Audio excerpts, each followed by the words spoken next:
अपने घर में गुरु जी को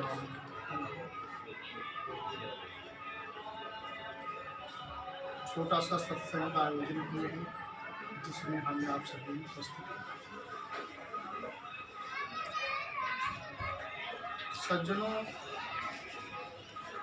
आज हर एक व्यक्ति मनुष्य अपने जीवन का यापन करता है। जीवन जीने में ही सब कुछ भरा हुआ है।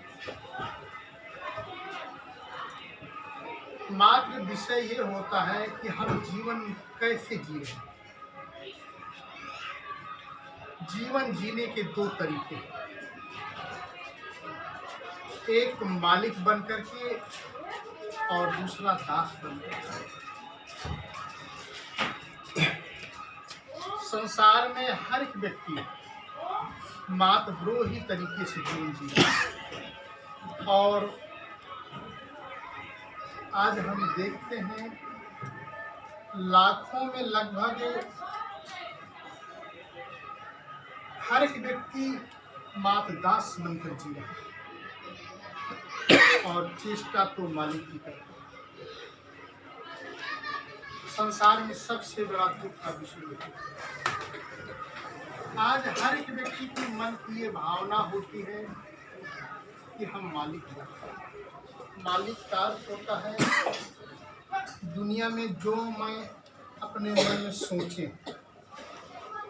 चिंतन करें, धन मिले, दौलत मिले, बाल बच्चे मिले, ब्याह शादी हो, सब कुछ जो हम सोचे वो हो जाए, ये ख्वाब हर एक व्यक्ति देखता है ना, परंतु हो कुछ नहीं पाता है। हो कुछ नहीं पाता है सुबह से शाम तक, चाहे वो नारी हो या पुरुष हो, भक्त हो या नहीं भक्त हो, किसी भी मत पंथ से मार्गदर्शन किया हो ना किया हो, लेकिन हर व्यक्ति की सोच यही होती है कि जो मैं स्वप्न देखूं और कल वो साकार हो जाए। स्वप्न तो जरूर देखता है, महल अटारी की देखता है, बड़े बड़े ऊंचे पदों की देखता है, नौकरियों की देखता है, सुख शांति की देखता है, सब कुछ देखता है, परंतु वो साकार नहीं होता। कारण यह है कि अभी आप मालिक नहीं बन पाए। जैसे आप देखेंगे एक राजा राजा होता है और राजा के अंदर इतनी पावर होती है कि वो जो चाहता है वो स्वीकार कर लेता है, पा लेता है। जो वो चाहता है वो पा लेता है, उसमें दो राय नहीं, क्योंकि वो राजा है, उसके अधीन में पूरी प्रजा है, सैनिक है। जहां तक उसका राज्य है, संसार में हर एक वस्तु उसकी, क्योंकि वो राजा। अगर वो थोड़ा भी इशारा किया हमको उस दुनिया की उस छोर की वस्तु चाहिए, तो कोई न कोई सैनिक या मंत्री लाके उसको पहुंचा। आज भी देखा जाए, पुराने उदाहरण देखिए, बड़े बड़े राजा महाराजा लोग कितनी रानियों को रखते थे, क्योंकि पूरा राज्य उनके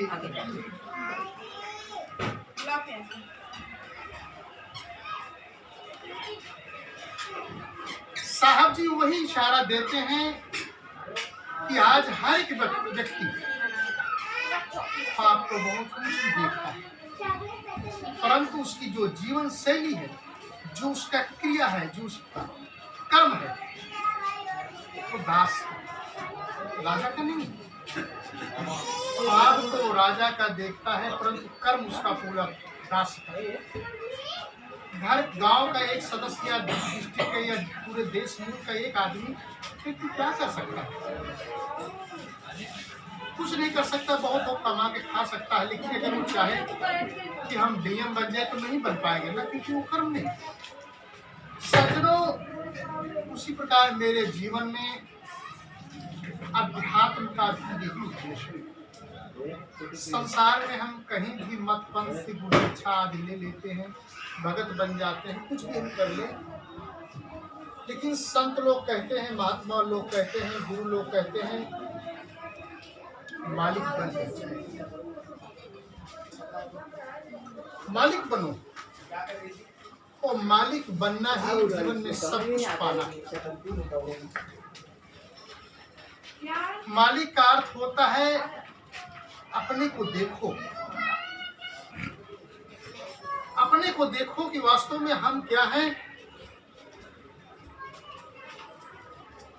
किसी भी मत पंथ में लगभग जाएंगे, उसको सुप्रीम तो कबीर पंथ है।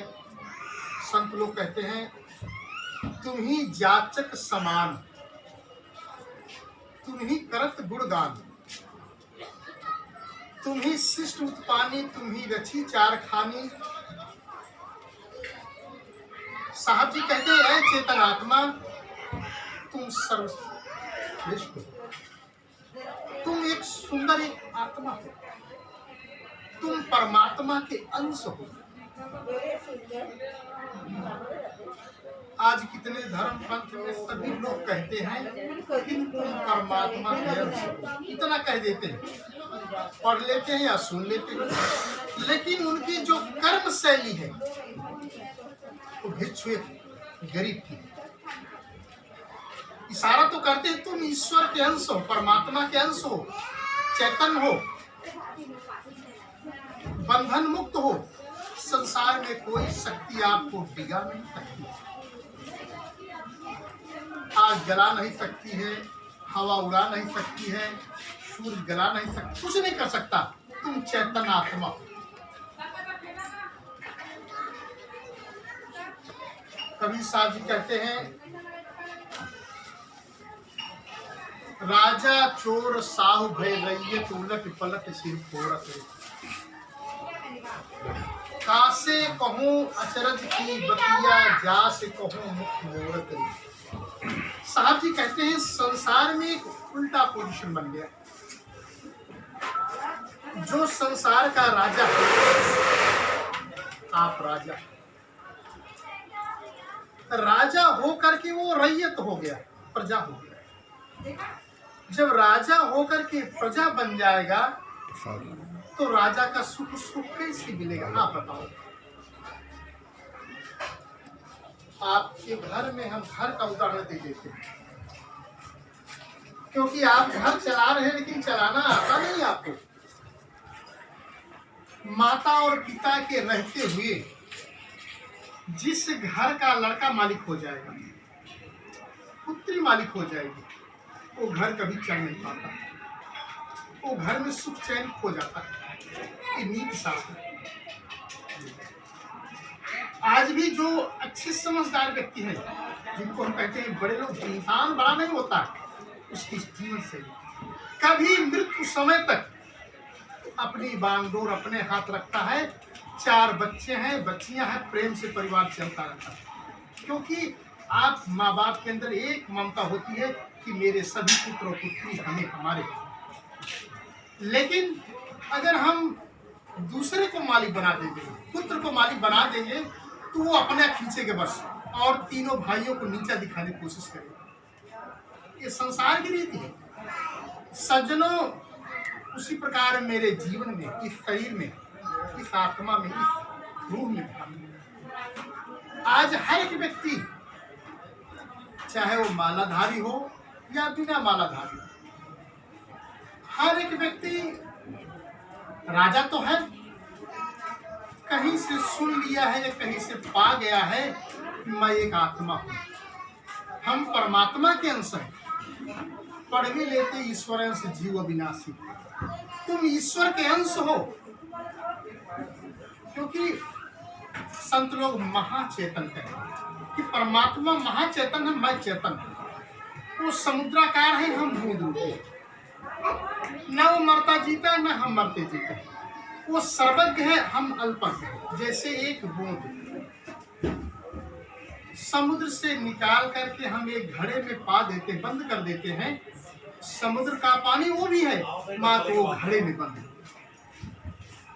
एक टंकी में बंद हो गया, सीमित धारा में है। और एक समुद्र का पानी पूरा समुद्राकार।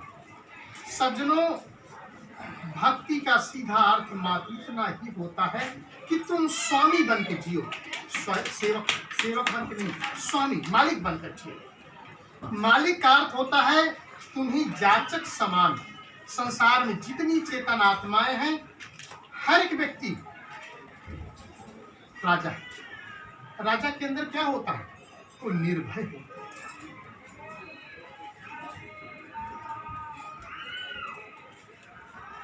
अभी पद में देखिए, वंदना में बहुत सुंदर आया, साहब कबीर अभय पद दाता।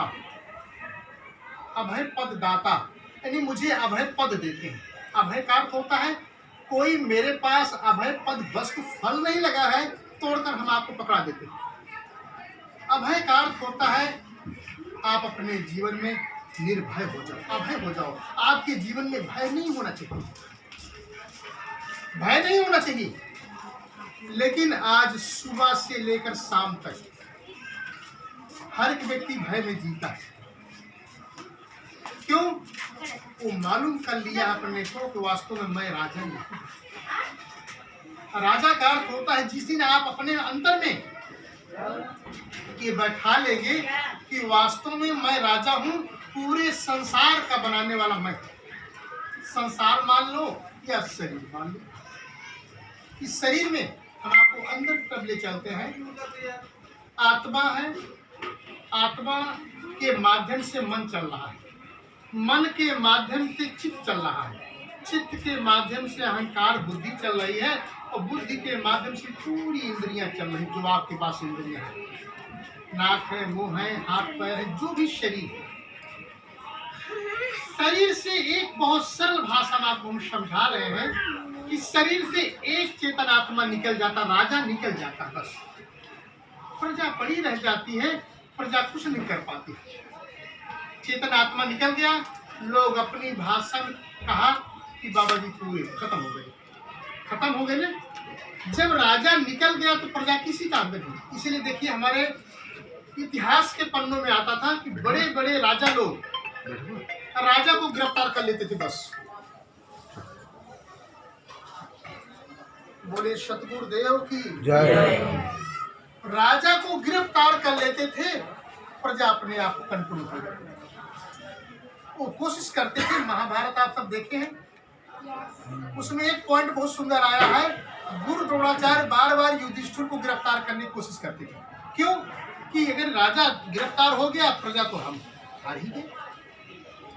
तो सज्जनों, वही विषय अध्यात्म में थोड़ा और देखिए।